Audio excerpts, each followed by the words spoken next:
David, you sketched first, both in your lecture and here in our conversation, how the importance of beauty is one of the key transcendentals, then was lost in a rise of scholasticism and primacy of reason. But you wanted to argue, both pointing out that there was a reappropriation and how important that there be a reappropriation. Share that perspective. Well, as I said in the lecture, in the modern period, beauty is marginalized and trivialized primarily because, in Weber's terms, our culture is sort of, it captured in an iron cage of rationality. And in that iron cage, the things that become important are quantifiable, dollars and statistics for science and for commerce. And so that's kind of the language that becomes the coin of the realm, as it were.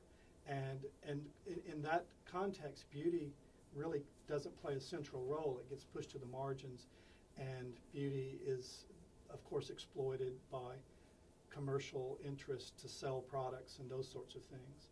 But one of the reasons why beauty is being reappropriated is because we've just come through this period in which philosophers have ruthlessly, and I think appropriately, criticized modern rationality, especially the form of modern rationality that would assume that there is any one place to stand from which we can argue from first principles about how the world is. And so postmodern philosophers are teaching us about the variability of truth, that truth is always located in some social context and speaks in and from that context. And so the upshot of postmodern thought is that in a sense, rhetoric has triumphed over dialectic. In other words, how we tell the story is as important or more important than the reason that we try to appropriate in telling it.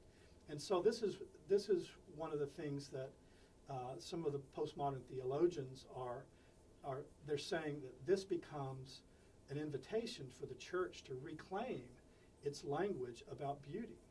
And finally, the Christian story is true because it is beautiful.